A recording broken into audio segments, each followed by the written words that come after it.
Hello, veterinary friends. Welcome to the Veterinary Life Coach podcast. Today, I have a very interesting guest for you. His name is Jeff Patterson.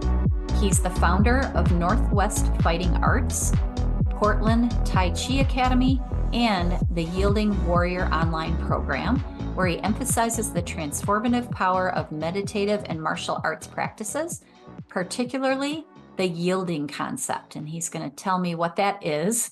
Hopefully. He's from Portland, Oregon, where he has over 36 years of experience practicing and teaching the meditative and martial arts. He has published 3 books and hundreds of instructional videos and has worked with thousands of students from around the world. And I'm delighted to have you. Welcome to the podcast, Jeff. Thank you very much for having me. This is definitely needed by me. These are things that I know very little about. But martial arts fascinates me, and meditation, I always am trying to get better at. So this is going to be very useful for me and my listeners, I think. Great. So my first question to all my guests on the podcast is to tell me their story.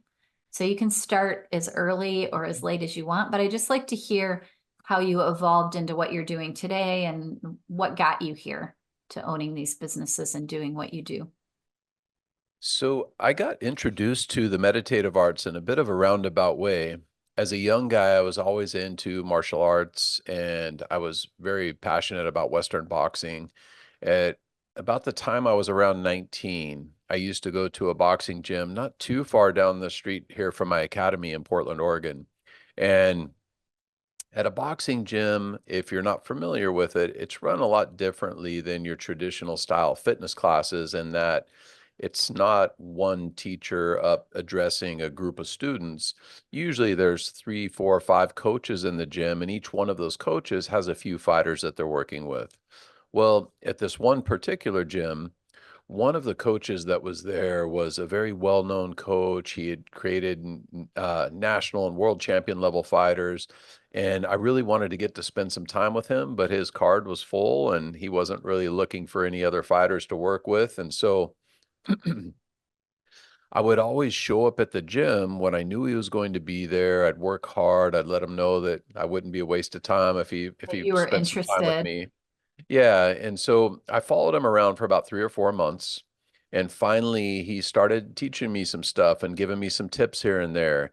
And it was after about 2 or 3 weeks of him helping me out when he said something to me that changed my life forever, in that he said, "You know, if you really want to be a good boxer, you should start doing meditation and Tai Chi." Now, at the time, I'm this 19-year-old kid thinking, isn't Tai Chi for old people in the park? How's that going to help me be a better fighter? You Right. know, and I had a lot of respect for him, though. I started the practice, and not only has it changed my life in many ways, through the years here at the academy, I've had over 26,000 students come through my academy, and I've literally heard hundreds of stories of how the meditative arts has positively influence people's lives in a variety of different ways. And this is what's made me so passionate about writing my last couple books and creating my online program and my teacher training program. Is because I just want to get this message out to as many people as I can, and really let people understand that meditation is something that can really enrich their lives. And you don't have to retire to a cave and meditate for the rest of your life in order to reap a lot of the benefits. So Right. uh, that's where I'm at today. Well, that sounds super fascinating. So I guess my first question would be, how do you see the meditative practice? Is the I'm gonna go all over the place. Is the meditative practice separate from Tai Chi, or is it part of that? Or are they 2 separate things that you do together, I guess? Yeah, so when I talk about the meditative arts, I'm referring to any practice that has like an internal or meditative element to it. And that could Mhm. be Tai Chi, Qigong, yoga, sitting meditation, standing Gotcha. meditation, Okay. walking meditation, breath work. There's so many different So it's directions. all part of the same thing. Okay. Yeah. Okay. And so where did you start, I guess, with this? Like I know you said you were trying to be a boxer and you wanted to train. What was the first thing that you learned about? Was it the Tai Chi? So he started me off with doing Tai Chi and sitting meditation. And I Okay. had a daily ritual that I would do every day of both of those practices. And that was kind of my introduction to the meditative arts. Yeah. So explain to people that don't know much about Tai Chi, what Mhm. what is it? Like what kind of exercises do you do and um, why is it meditative? S- Tai Chi is a very deep practice. Originally, it was created as a martial art. And what happened was, many, many years ago, people who were practicing the martial art were broken. They were getting injured all the time. And then a very well-known historical figure, Buddha Dhammo, came over from India and saw that a lot of the martial artists were broken and they were not very healthy. And so he integrated a lot of the meditative and the health training elements of Tai Chi into the practice. And now, since then, if you were to go and pool all of the schools around the country, I would bet less than 3 to 5% of them even have a high school education on how to use Tai Chi as a martial art because there's so many health benefits. Most people just practice it for the health benefits. And it can be things from slow movement practices to standing meditations to different breathing exercises. There's really a lot involved in the practice. So is it so you said you do it every day? Is that how you recommend people start? Let's say it's something new to me, obviously, because I'm gonna ask a lot of questions that might be dumb, but um if someone like me came to you and said, I really want to get into meditative practices, where would you start? So it's not a dumb question at all. I think it's I'm great not to highly educated in this subject matter, so I'm going to ask a lot of questions. I think it's great for people who are coming to the practice to understand what the practice is all about. And through the years, one of the hardest things for me being a teacher is getting people to follow through and get to the point where they see all the benefits from the practice because a lot of times, when I talk to people that have done a meditation practice in the past, they talk about it like it's a chore or something that they have to do every day, when in Right. reality, you need to change your mindset and look at it that it's something that we get to do and it offers us so much value that you're lucky to have this time and this ability to have this practice. And when you can make that mind shift, that's where all the benefits excuse me, start to come. And so with a new student, I always like them to think of 3 questions that I have them spend a little bit of time with to try to get a little deeper into the practice and be successful with their efforts. And the first one is, if you're thinking about starting a meditation practice or you've tried in the past and it just hasn't become a lifestyle yet, you really need to think about, why are you being drawn to the practice? Do you want to stay healthy into your later years to watch your grandkids grow up and be more mobile so you can go for walks with your dog or whatever that is? Or maybe you're somebody who's dealing with a stress disorder or an illness and you want to learn how to improve your health and your mental stability. Or maybe you're an athlete and you want to improve your performance on the field. And then don't just stop there. Once you understand why you want to do it, think about all of the ways that your life will change if you do accomplish this goal and really Mhm. spend some time analyzing that and then flip the coin and think about all the ways that your life will change for the negative if you don't. If you Because don't do it.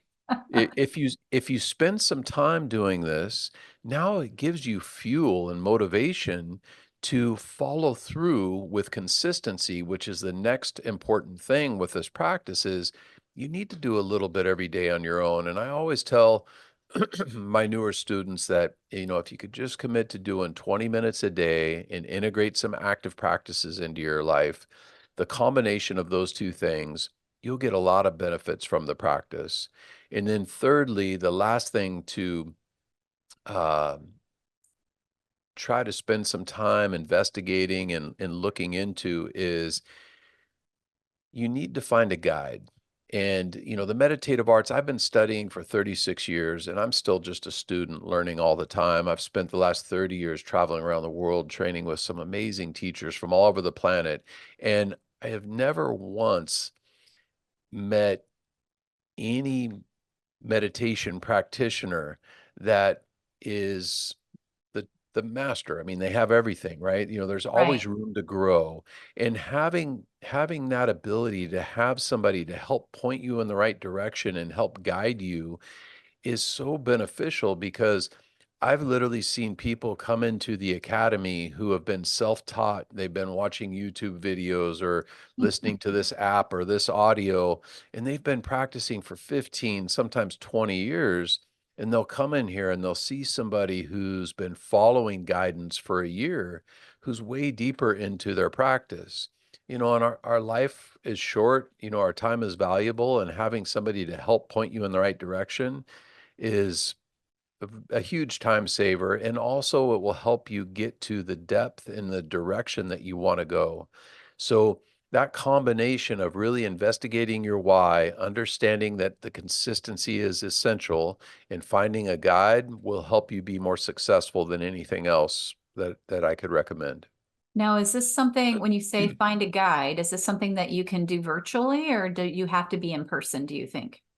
No, it could be both. It could be virtual or in person. Hmm. Um, the difference between when I say virtual, though, rather than in person, is that I don't mean virtual by going to YouTube and finding one video today and another one tomorrow and another one next Right. week. It has It's to be.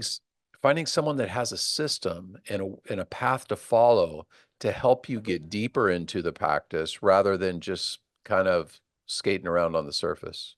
Okay.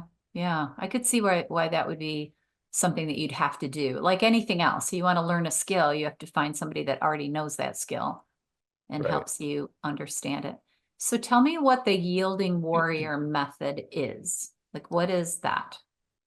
Well, yielding is a concept in the meditative arts. The yielding warrior method is my method and approach to studying the meditative arts and learning the science behind of it. So basically, you can write your own prescription with the practices to get different outcomes. Yielding is a pretty interesting concept, and my most recent book is called The Yielding Warrior. And I break down yielding into three categories. There's physical yielding, mental yielding, and emotional yielding. Physical yielding is the easiest one to understand, and it's the idea that I push you, you push me, whoever's a bigger, stronger person with the most leverage eventually is going to push the other person over. But with yielding, instead of us trying to see who the bigger meathead is, when you push me, I get out of the way of that force, and now I can respond with less effort. Now, it's easy to understand how this is important in athletics because oftentimes we're coming up against other athletes who are a lot bigger and stronger than us, and we're not going to be able to butt heads with them and win. And so, learning how to do yielding helps us deal with that kind of energy. And in order to be good at yielding, you have to be well rooted. The lower part of your body needs to be strong and flexible so you can change your central equilibrium without getting tight. The body has to be relaxed, the breath has to be calm, and the mind has to be present. While it may be a lifetime journey to really master these skills, from day one, by integrating a meditation practice into your life, you start to see these things more clearly inside yourself. And because of that, you also start to see these things more clearly in other people. And this is where it starts to become very interesting. And now we're moving into what I call mental yielding. Mm. So, say, for example, you and I are having a conversation, and I say something that unsettles you, and I pick up on it right from the first sign of imbalance. It's a lot easier at this point to adjust the conversation and keep us in a happy place than if I'm not paying attention to that. And pretty soon I'm so far off track, you want to knock me upside the head. And so, Mm. Okay. learning how to use yielding in all of our interactions is extremely powerful. One, we're being more considerate, which is something we could all do more of. And two, it allows us to be strategic and guide conversations to a positive outcome with the least amount of resistance. And this is beneficial in relationships, in business, and sales and negotiations. I mean, there's so many different ways we can It would apply be this really idea. valuable for us as veterinarians dealing with clients and those interactions. For sure. 'Cause those Yes. are very highly emotional usually. And so if we could stay focused and calm and not push the wrong buttons, it'd be Yeah. very useful. And then the third pillar of yielding is emotional yielding. And emotional yielding is very much like mental yielding, but with your own interpersonal conflicts. So you think about oftentimes something happens to us and we respond and we go down this path and we might get an hour, a day, a week down that road and realize maybe that wasn't the best choice. But with yielding, and developing that ability to be more centered and more present and less emotional. Oftentimes, when these things happen, we can evaluate the scenario with an even mind and make a more educated choice that saves us a lot of heartache on the other side. And so, I've been explaining this idea of yielding now for many years. I've been running my academy for over 30 years. One of the most common things I'll hear people say is, yielding makes a lot of sense. In fact, I do yielding all the time. Well, I would agree with that in that I think everybody does some degree of yielding all the time, but it's kind of like if you or I were to walk into a crime scene with a detective who's been on the job for 30 years, I guarantee you that person would see things about the series of events and the timeline that I know at least I would have no clue of. And Right, the meditative arts helps us see things inside of ourselves and inside of other people that I truly believe most people will go through life and never have any clue of without adapting a practice like this. right. Yeah. And so having it's almost like a tool in your toolbox dealing with other people in a lot of ways, it sounds like. Yes. If you know how, and I'm guessing, and you can correct me, when you say yielding, is it like just backing off? I mean, that's kind of what it sounds Yeah. like. I'm glad you brought that up because a lot of people have that idea when they hear yielding that they're just giving up and they are backing off. And Yeah. yielding is very strategic, and while it does have an element of letting go and kind of moving, but it's doing it with a strategy. So it's not giving up, it's getting it to a positive outcome or your desired outcome with the least amount of resistance. So Mm, sometimes there will be some resistance, right? Not sure. everything is perfect, but Right. this has been used in conflicts, in war conflicts and strategy for, thousands of years. And, it doesn't get more aggressive than in battle of war. And so Sure. Yeah. understanding this concept can be very strategic in so many different ways. Okay. So are there different ways to learn this skill? Like are there different types of meditation that lead to your yielding method? I guess I'm not quite sure how to ask this question, but Yeah, are I there think I different understand where you're going approaches? with it.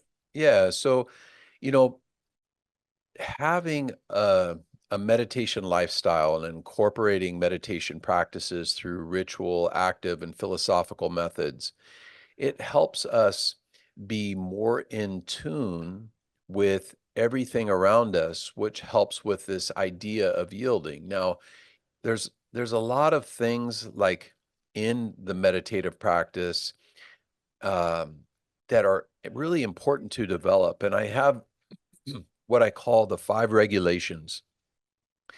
These regulations are five fundamental principles that any meditation practitioner, if they get deep enough into the practice, will learn to cultivate.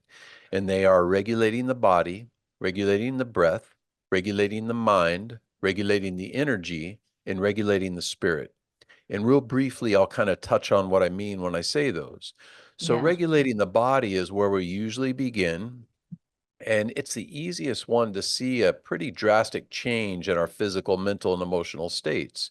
So, an example of this would be think about a time maybe you're sitting in front of your computer, you've been there 3 or 4 hours, and your shoulders are rounded forward, and you're feeling pretty depleted, and maybe your neck's getting sore. And then think about another time when the most important person in your world walks in the room and you perk up and you feel like you're on top of the world. Well, those two different energetic states we're in control of all of the time, but how are we using our physical alignment, our muscular structure, and our mental abilities to regulate this so we can put off the kind of energy that we want? And a little deeper level of regulating the body would also be getting into what are we doing to maintain some kind of muscular tone in the body and flexibility, and then what is our diet to help give us the right nutrients to stay energetic, and then also making sure we're getting enough sleep. So all of those things would kind of fall in that body regulation category. Then we have regulating the breath. And regulating the breath is an extremely deep topic, and it's something that for those of you following a meditation path will be studying for the rest of your life. In Qigong, they often refer to defining Qigong as the science of the breath because there's literally hundreds of different breathing strategies. Now, when we can understand how to use the breath as a strategy, we can adjust the breath to get different physical, emotional, mental outcomes. And in Chinese philosophy, they call this balancing the kan and li, or the water and fire. And so, an example of for more of a yin oriented breath or an inward breath would be if you ever listen to somebody sleep, their natural breathing pattern is a longer inhale and a shorter exhale. And this is the body's natural way of bringing our conscious mind into our subconscious mind, which is where we are when we're sleeping and dreaming. And so, if we want to emulate this inward style of energy in our meditations, we can do longer inhales, soft retentions at the end of the inhale, shorter exhales, and this will help bring that energy inward, which is great for stress reduction, anxiety, panic attacks. It's good for boosting our creativity. There's many reasons why we would do this yin side of the breath. Then we have the yang side of the breath, which is more aggressive. And it's kind of like if you ever had to push your car or you pick up something heavy, your natural instinct is using that exhale, putting tension in the breath, making the breath audible. Now, having this balance and understanding this when we're doing our ritual practices and our active practices, we can adjust our breath work to get different outcomes. The third regulation is regulating the mind. And again, this is a lifelong practice. You know, one of the most common things I hear people say with meditation is that I've tried meditation before, but I just couldn't quiet my mind. Yeah, the It's not. monkey mind.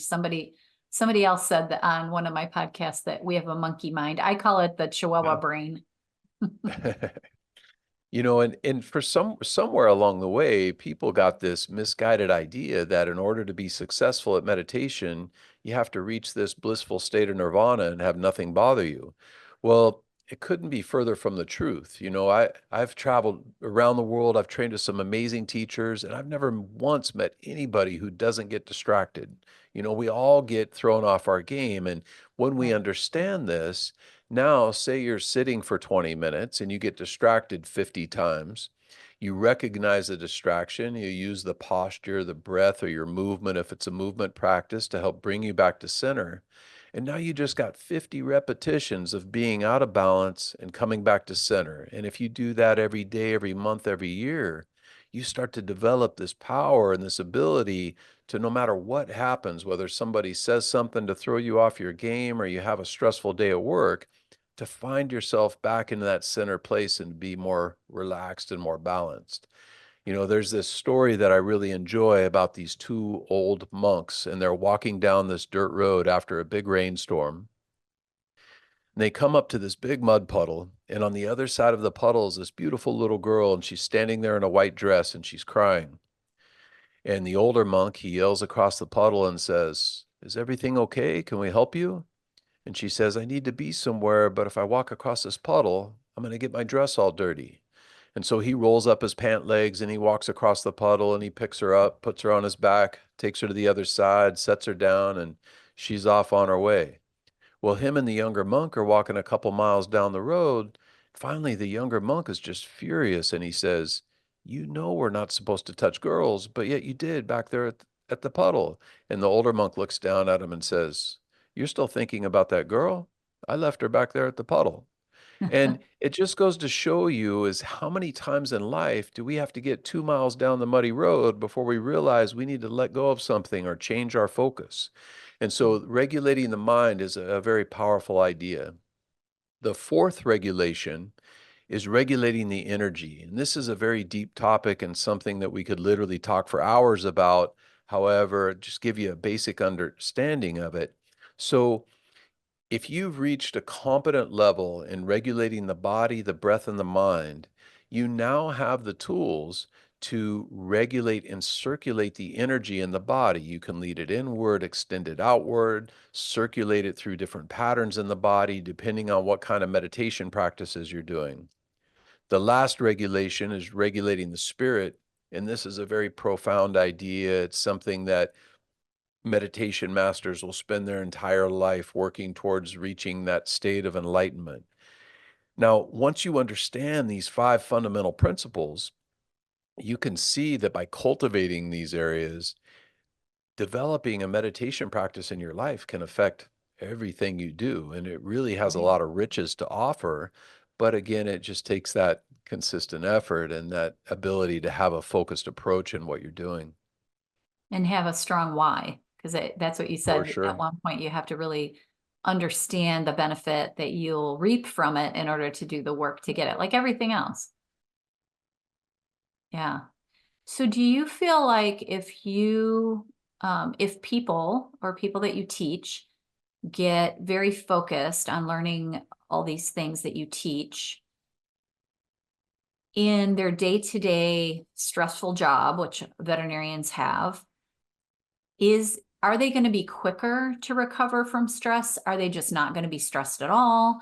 Are they going to realize more quickly that they are stressed? I mean, I know when I coach people how I talk about it. What's going to happen for people if they devote the time and the energy to learn these practices? What's going to happen to them in their day to day? Yeah, so that's a great question. And one part of that is that, I don't care how advanced you are in meditation, everybody gets stressed. It's never going to go away. Yeah, But it's a normal thing, right? That's good for us yeah, in some way. Yeah. the idea though is how are you able to deal with that stress when it comes? Does it take you 2 miles down the muddy road to realize you need to make a change, or can you make a Right. change as soon as you take a step away from the puddle? And when we can do that, that's where we really start reaping the benefits on the stress Right. side of things. The other thing, you said you're busy. A lot of us lead busy lives, and people think, oh, they don't have time to do it. But really, you don't have time not to do it because by incorporating these practices in your life and in developing that ability to be more relaxed and more focused, you end up being more productive and getting more done because of this practice and integrating these arts into your life. Right. And you're not wasting time going down the road 2 miles and worrying about things because that's a Exactly. big waste of time, right? Yes. Yeah, I love that. So this is a question that popped into my head. You started all of this because you were in this boxing gym. Did you ever box? Did you become a boxer? I've been boxing and teaching boxing now for 36 years. So you still do. We Yeah, it's one of the things that we do here at my academy. Okay. So is that similar to meditation and Tai Chi and the meditative practices? Is there some relationship between boxing and that? There's definitely some things that are similar in the mental side of the training and the awareness side of the training, but they're two totally different practices. And if somebody was coming in here just doing boxing, I wouldn't say that that's really a meditative practice. Mhm. However, like my coach and the reasons why he had me start back then, by integrating a meditative practice, it will enrich your boxing skills or your jujitsu skills or whatever whatever thing you do, and that's why so many professional athletes these days, even basketball players, football players, it doesn't matter what the sport, they're Right. turning to the meditative arts to help improve their mindset and their game and their performance on the field. Yeah. And do better and be more focused probably in a lot of ways. Yeah. Because if you are in that frame of mind where you have your mind and your body and your spirit, I guess, aligned. I don't know if that's the right word, but are you then more present in the day to day, like when you're boxing or when you're playing your sport, or like, is that the idea? Yeah, when you develop this kind of way of life, if you will, it affects everything you do, and there's really, nothing you can do where you don't have a little bit more awareness and a little bit more ability to be in that present state and respond with a little bit more relaxed manner so you're not getting too caught up in the emotions in any one direction. Yeah. And do you think that I had a question in my mind. Do you think that you're then less, I want to say emotional, but I don't think that's really what I mean. Are you less reactive to everyday life because you have this more centered way of being? Or is it just understanding when you start to go there? It's a little of both. So if you are in an unbalanced emotional state and somebody says something, even if they say, "Hey, how you doing?" Sometimes you'll bark back at them, right? You might fall And apart, right? and and so having the ability to not be in those unbalanced states will help you so you're not reacting as much and more. It allows you to be in that present state where you can just respond.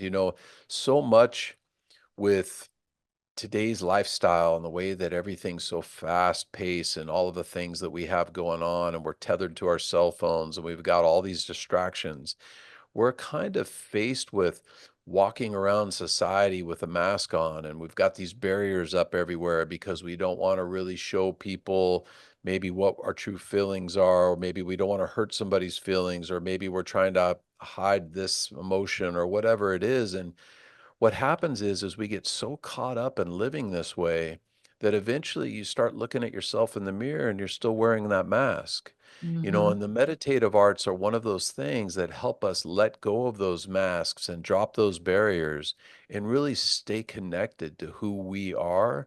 And it's so valuable in that sense because, I feel like a lot of people are losing that connection, and meditation is one of those things that will help you keep that root, if you will.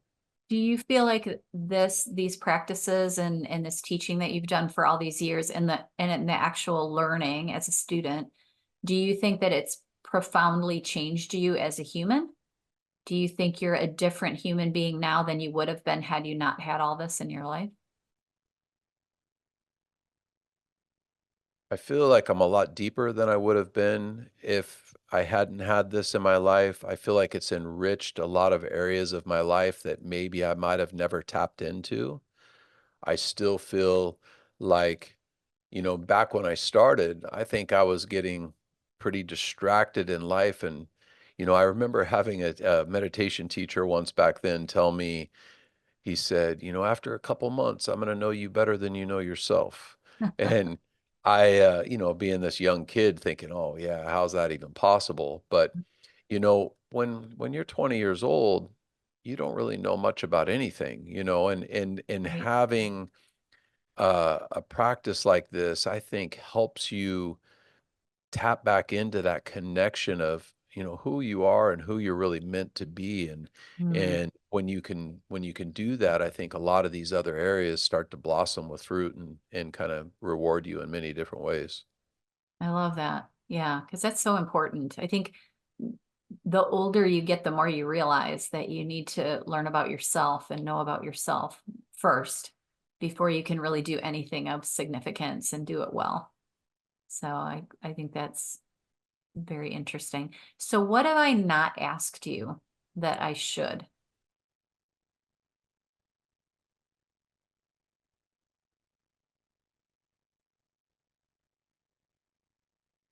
I don't think there's anything you haven't asked me. One thing, that I think that, if anybody was to pull one thing from this conversation that we're having, would just be to go back to those 3 questions. What's your why? Understand the Why? consistency and finding a guide, because really I've seen many students come through my programs here, and the students that listen and they start doing a 20-minute practice every day and they integrate active practices and they keep that up every day for a year, I bet a high percentage, probably even 95% of the time, those students that do that will do this practice for the rest of their life because they'll see so many benefits that come from the practice that, they look forward to it. They'd be crazy to stop because it's offered so many rewards to them. And, that's if you're listening to this and you're thinking about meditation,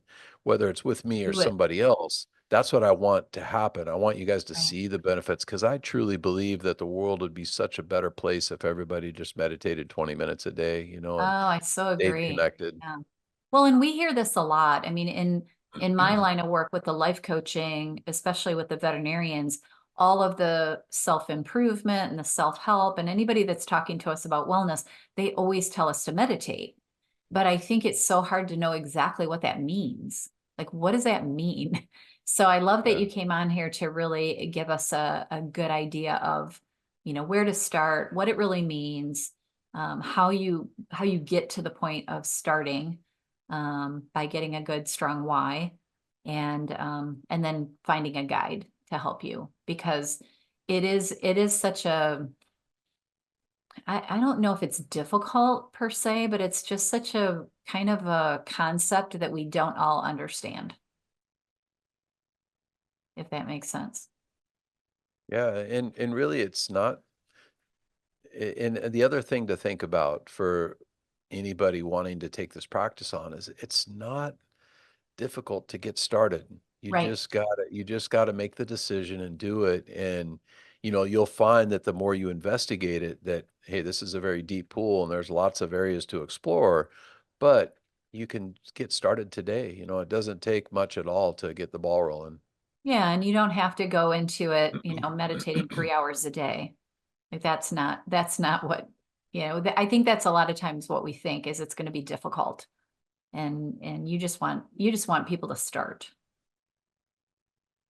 Yeah, I love that. So tell everyone before we wrap this up where to find you if they want to learn more, where to get your books, how to learn about your institute, all of that. Or your program, your warrior program. Um, Yeah, Tell them where to so find yeah, you. so sure. If they're interested in checking out our online program, they can go to theyieldingwarrior.com. If you'd like to get a free copy of my most recent book, Oh yeah, theyieldingwarrior.com/book, just pay for shipping and handling. We'll send you out a copy of the book. I And love we it. also have our teacher training program up there. So for anybody out there who maybe owns a yoga studio or martial arts studio, or you're a life coach and you want to learn how to integrate these Mhm. practices into what you're already doing and add a second pillar to your business, you can do that as well. That's great. That's a great idea. All right. So any last words or quotes you want to share or anything before we close out? Create a life that you want. Don't think about trying to make a living and make it work. I Mm, had a teacher tell me that okay. a long time ago, and follow your passion and just create the life that you dream. So that way you always look forward to doing what you want to do. Yeah, that's great advice. I love that. That's always kind of been my philosophy too. So I love that. And start now. Yes. Don't wait, right? All right. I really appreciate you being here today. It's been super fun to learn all of this. I'm definitely going to look more into it because I'm definitely not great at meditation, even though I do try. So everyone, this is Jeff Patterson, and the Yielding Warrior is the program, and the website is theyieldingwarrior.com. Thank you so much for being here. I really appreciate it. Thank you. Have a beautiful week, everyone. Bye. Bye, Jeff.